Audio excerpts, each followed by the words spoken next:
Hello বন্ধুরা, তোমরা সবাই কেমন আছো বলো? আমি তো খুব ভালো আছি। চলে আসলাম আজকে ছোট্ট একটা ব্লগ ভিডিও নিয়ে। দেখো আজকে সকালবেলা ওয়েদারটা কতটা সুন্দর, ওইদিকে ঝিরিঝিরি বৃষ্টি হচ্ছে। আর দেখো আমি আজকাল আর বাজারে যাইনি বাজার করতে। তা তোমাদের দাদাভাই বললো ওই ঘরে যা আছে তাই রান্না করো। তাই এদিকে ভাত বসিয়ে দিয়েছি, আর এদিকে ভেন্ডি কেটে রেখেছি, ভাজা বসাবো। তো এদিকে ভাজা বসিয়ে দিয়েছি, এদিকে ভেন্ডি ভাজা হচ্ছে।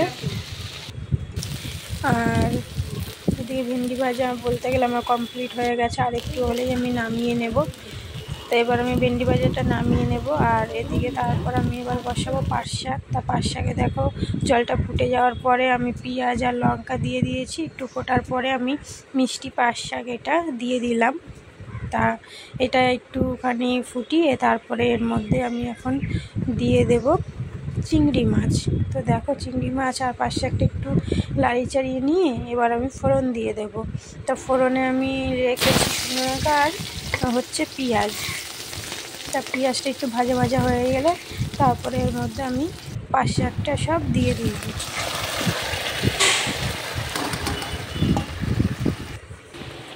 তা দেখো এখানে আমার কমপ্লিট হয়ে গেছে। এবার আমি ডালটা করে নেব। তা ডালের জন্য দেখো জল গরম হয়ে গেছে, এর মধ্যে আমি ডালটা দিয়ে দিলাম। তারপরে দিয়ে দিলাম কাঁচা লঙ্কা আর লবণ। তো এখানে এটা মানে সিদ্ধ হচ্ছে, তা সিদ্ধ হয়ে গেছে। তা এবার আমি ফোড়নে দিয়ে দিলাম শুকনো লঙ্কা আর রাঁধুনি আর কালো জিরে ফোড়নে দিলাম। তাই এখানে দেখো আমার ডাল কমপ্লিট।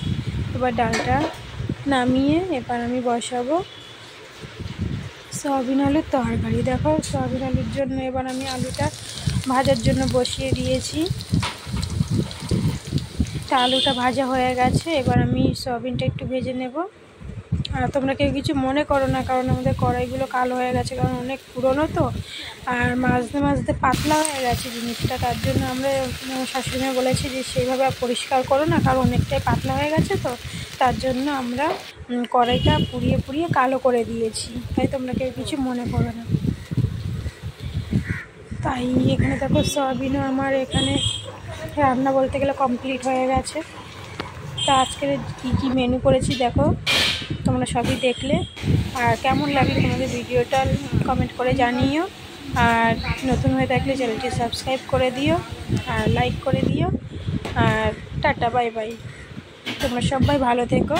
আবার নতুন ব্লগের জন্য তোমরা সবাই অপেক্ষা করো, ঠিক আছে? আর অবশ্যই কিন্তু তোমরা সবাই কমেন্ট করবে যে ভিডিওটা কেমন হলো।